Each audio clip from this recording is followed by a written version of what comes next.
Now, welcome to another edition of News from Naboo with Force Lightning Takes. And let's get right to the news.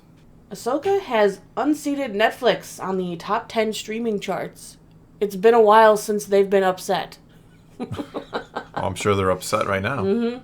We have the Wrap report coming out of Samba TV and stuff, showing that Ahsoka took the top spot for most watched streaming program in the week of August 21st to 27th. The week, of course, it dropped 2 episodes. Is that overall? Yeah. Not just new shows or... Because I know there are so many little different categories when it comes to streaming. Sometimes it's the older stuff is in its own category, and this is the newly released. No, this is overall in streaming. Wow. So we heard that it hadn't done so well from some sources. And now we're hearing it seems to be doing just fine. Well, yeah. Well, Disney put out their own. We had 14 million people watch it, or whatever it was. I'm pretty sure that was globally, yeah, but that's impressive. No, it is impressive. If this is true, then that's a good start. This is more impressive than maybe I initially thought it would be. Even more impressive is Ahsoka is the first non-Netflix program to snag the number 1 spot on Samba's TV streaming top 10 since Avatar: Way of the Water came to Disney+. And that was early June. Yeah, Disney Plus is not the best, not the top dog, are they, when it comes to streaming, or even close to it? Well, they're not as well established, for one. It's been 4 years. They should be pretty well Well, established. Netflix has such a variety of things. I mean, Yeah. I feel like Disney has it's an umbrella of things that are all in the same vein, whereas Netflix is so all over the place. They do these documentaries and stuff too that really catch people's interest, especially their crime stuff. Yes. Oh my goodness. Yes. No, you're right. I don't think Disney has diversified when it comes to their platform. It's very. If you like old cartoons or if you like new Star Wars and Marvel, you'll love Disney Plus. But otherwise, we got nothing for you. Hulu's a little more diversified, and Disney owns that. I don't know why they haven't connected these things yet. By connected, I mean one platform, not I can subscribe to both of them through a plan. Yeah. But Ahsoka drew in over 1 million U.S. households across the first 6 days, joining Obi-Wan Kenobi, Andor, in the Season 3 premiere of Mandalorian to gain that. But how well did they compare against those other ones like Kenobi? Yeah. Doesn't have those numbers, because Disney doesn't give us exactly those numbers. Yeah. I mean, it could be a case here of Ahsoka winning not a very exciting week, not a lot released, not a lot going on right now, and I don't know a ton that's even out there right now that's come out recently on the streaming services. So top 10s on this list, I haven't heard of any of these. Yeah. They obviously have. I mean, if Ahsoka drew over 1 million views in that 6 days, these things all had to draw close to that. Yeah. Or they wouldn't be on the list. I mean, they have that Who is Aaron Carter, which is supposed to be a Barcelona-based action series. They have The Untold Swamp Kings. It's a documentary about the University of Florida football team. There's that Adam Sandler comedy, So You're Not Invited to My Bat Mitzvah. But it'll be interesting to see, and we'll keep an eye out to see if it can hold a spot in the top 10 in the upcoming weeks, to see if it stays popular or if does it lose over time. Yeah, it's one of those things. Did you win an off week? Is it was everybody else getting the bye week and you won? You're the only team playing, essentially? I'm not trying to take anything away from it. I don't know. I think sometimes we try to look too much into these numbers and it's really hard to discern what they actually mean. I mean, Disney threw that press release out there. They seemed very happy and proud, but that could just be them trying to inflate a series that maybe did underperform. It might be trying to gain more viewers by saying, look at all these people watching. Exactly. What else is interesting is the Gen X households, ages 45 to 54, were the biggest fans. They over-indexed by the highest margin. What? Yeah. That actually makes... It gives they over-indexed, which I'm not exactly sure... More than they anticipated, I'm assuming? Yeah. Way more? It was 7% more or something, but they're the only group... They're the group How that does did it the that make most. any sense? This could speak to the group of people who are into Rebels, or the people who watched Rebels with their kids, their grandkids, their families. Keep in mind, when they're looking at who's watching it, these are the people who pay for the service, not necessarily... Oh, well, sure, yeah. Just we, of course, like other people, share our Disney Plus service with others. If any of the people we are currently sharing it with watch something, it comes up under our... specifically... Whichever one of us is the payee of the account. I mean, also, 45 to 54 is the Star Wars age. Those are the people who, and a little older than that as well. And certainly much older, too. You could have been an adult when it came out and loved it, don't get me wrong. But those are the kids of the first or original Star Wars movies right there. Yeah, which So, of course, they're going to watch this, but... And now they have kids, as you point out, probably watched Clone Wars with those, or Rebels with those kids. Yeah, or even grandkids who they're trying to get into it and have watched Rebels when they were young and were like, hey, this moves on. Let's keep watching together. Yeah, but I'm a little surprised it's not a slightly younger crowd, that Clone Wars crowd, who are adults now, too. If you started watching Clone Wars when you were, maybe 10, 15 years ago, you're 25, you're in your 20s, you're old enough to have your own Disney Plus account, I think. But why have your own when your parents have when it? Your parents are still paying. Sure. So those numbers are a little deceiving with that because we don't know exactly. It's all about who's paying for the account. Exactly. It's who they're saying is watching. That's a very good point. Yeah, we don't know that the Gen Xers are sitting down watching Ahsoka as much as it might be their kids or them with their kids or who knows. Yeah. All right, let's move on to another interesting discussion topic today about Ahsoka.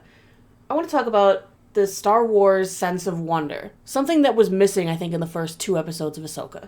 You think so? I think it was actually one of the big frustrations. Think about it. When we even talked in our Discord and stuff, people were very interested in, like, Sabine's character. Ahsoka kind of fell flat. She wasn't the star of her own show in those first 2 episodes. And I think that changed in this episode. Maybe a little. Because in the first episodes, they just, here's her, I've got my crossed arms, and she's stoic, she's calm facing everything. Even meeting with Sabine again, she kind of, well, hello. She was very calm and stoic. That's too calm, too stoic, yeah. And this is no way insulting Rosario Dawson, because I've seen her range of acting skills, so we know. Yeah. This is how Dave Filoni wanted her. He has stated in the past that he wanted Ahsoka to have this wanderer take in the series. She's seen too much, lived through too many galactic shakeups, survived too many battles. But in this episode, we finally saw a different side of her. And I'm talking about when she saw the Purrgil, specifically. She probably knew a lot about the species, right? I mean, she probably researched them quite a bit after hearing that they dragged Ezra away. But I'm getting the impression with her seeing them and her face lighting up, I think she hasn't seen them in person before this moment. Which is kind of odd because Hera, in that first episode of Rebels, when we see them, she implies they're like this big space nuisance that a lot of people have encountered. But had Hera seen them before? She didn't even know if, she's heard of them, but she never really... She seemed to hate them. She hated them because she's heard all the trouble they cause for pilots, and as a pilot... I got a sense she'd encountered them before, but maybe not. I don't know. I don't remember if she specially says or not that she's encountered them, or if she just hated them. I feel like they're very mysterious, though, because people didn't know that they needed this gas. Yeah. Well, you should know that if you know things about the Purrgil. It's kind of funny because you would think they would be very studied, because... there's these giant space whales that just fly around the galaxy. I think they're known, and they're like myths of them and things that they do. Well, we know the Jedi apparently were tracking them, trying to find some intergalactic maybe routes. That they're just more uncommon these days. Maybe less of them travel over to our galaxy. I don't know. Again, I go to Hera, what Hera said, and how big of a nuisance. If they were very rare and only encountered here and there, I don't know that they would be thought of as such a nuisance. But wouldn't people know more about them to know why things happen with the Purrgil? I don't know. It's hard to say. I guess that's not what we're talking about. Well, it's one of those things where if we look at it from the earthly perspective, like anything we learn about the galaxy seems pretty fascinating, right? Because we have such a limited scope. But if you live in the Star Wars galaxy where there are millions of different sentient species, it seems like an incalculable number of different species just across all these planets. Like, it doesn't fascinate you to hear about a space whale anymore, does it? Okay, but think of it this way. How many times in your life have you seen a killer whale, an orca, in person? You don't think you're going to have that sense of wonder the first time you lay your eyes on one? Well, sure. No, I'm not disagreeing with you. Or the first time you see the ocean. We know what the ocean is. No. We've seen pictures of it. We know what it is. Yeah. But we've never, you're missing my point. You have to see there and be there to really experience it. I get your point, but you're missing mine. Like, yes, it is one thing when you see it. It's another thing when you hear about it, right? Mm-hmm. When you live in the Star Wars galaxy and you can hear about all these different types of creatures that exist in it, it's just not, you're not going to go study that particular one necessarily. All right, but let's go back to what I was trying to talk about. I'm just went off topic. And we haven't hit on the main point of this discussion. I think it's interesting when you think about living in the Star Wars galaxy and just how much stuff there would be and how difficult it would be to take interest in particular things. Yeah, but Ahsoka's jaw hit the floor when she saw them. Yeah. When you see them, sure. And this is the perfect example of the Star Wars, like the whole franchise, the sense of wonder, the need and thrill of discovery that's been like widely represented in the best stories from the Star Wars galaxy. The need to feel awestruck at the wonders that we're seeing, possibly part of what drove Luke to leave his planet. It's what drove Rey to leave, all the wonders we experience through these characters who see things for the first time. Well, sure, you hear about all those crazy things in the galaxy, and you do want to see some. I'm simply saying, like, with so many out there, it's... Yeah, but it's not like you're going to take particular interest. It's their interest that drives our interest. That's what I'm trying to say. I get entirely what you're saying, and I agree. I'm just trying to, every now and then I like to just do a thought experiment, and like, what is it like to be living on Coruscant and knowing all these things that exist in the galaxy? Like, do they really excite you to know they exist anymore? Like, if we found out that space whales were traveling in our galaxy, it'd be the biggest story in human history. But what Ahsoka felt, like, we watched her through the Clone Wars. We watched her excitement at every new place that they visited, at learning all these new things, the wonders of the Star Wars galaxy that are unknown to us. They even did that in The Bad Batch. Think of Omega. She sees dirt for the first time, and we're all kind of looking at it, and we're like, oh yeah, we're kind of experiencing the sense of wonder, even though we're like, we know what dirt is. Yeah, but it's cool. But watching her see dirt for the first time was exciting. Yeah, you want to go vicariously through the character, in a manner of speaking. Yeah, these characters are meant to instill wonder in us while we watch them reacting to new and different things. Yeah. When we watched Avatar: The Way of Water, when do they do these beautiful undersea exploration scenes? They took Jake's children to do them.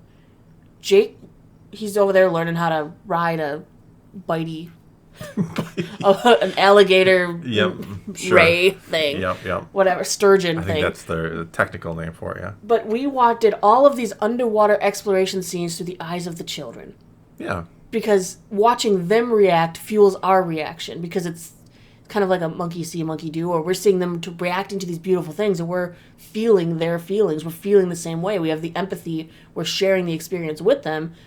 And that's something that I think George Lucas instilled in his Star Wars. He wanted to give, 13-year-old kids this is a core ingredient to his Star Wars, is bringing you something new and exciting and a sense of wonder. And I feel like that was missing out of the first 2 episodes, and we got to see it in this episode. With seeing the Purrgil in live action, this was new and exciting, and I'm hoping going forward that the new universe that we're going to will bring us more of the same. No, I agree. I think that's part of the reason for going to the new universe. I just think we could have gone to other parts of the Star Wars universe and accomplished the same thing, but that's me. Well, I'm excited because I really want to see more brand new, interesting things when we travel to Perdea and discover this new galaxy with new marvels. I just need new and exciting things in Star Wars. We can't keep going to the same planets every time. Why do you think we were so upset when Tatooine? Yeah, when we kept going to Tatooine in the Disney Plus series, when The Force Awakens just introduced us to a new desert planet. Yeah. We need new and exciting things. That's why I think Crate was a little interesting, because it was a salt planet with the white that looked like snow, but the red. I thought that was a little more interesting with the crystal foxes. Sure. And if we would have actually got to experience the planet more, with maybe the walkers, it felt like Hoth 2.0. That was the problem.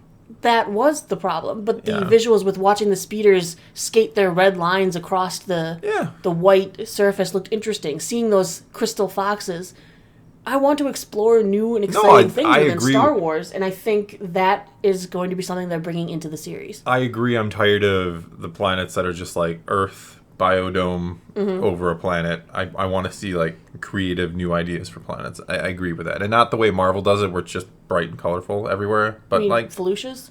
Yeah, well, you can do Felucia in Star Wars. We can go back there. Oh, Pandora's fine because that's like a rainforest taken to the extreme. My point is, like, I'm sick and tired of just like in Marvel, like everything's just bright and colorful. Every world they go to seems the same. Do something more unique. I mean, Crate is a good example. Like, it's unique at the very least. It's just sad that we got such a brief look at it, that we didn't get to explore the actual planet more. We got to see pretty much the surface ground and then the one creature. Hey, there's a one-shot Marvel comic you can read. Gives you a little more about Crate. Just kidding. It's not really that exciting. Whatever. I'm done with you. All right. Well, I guess we're done overall then.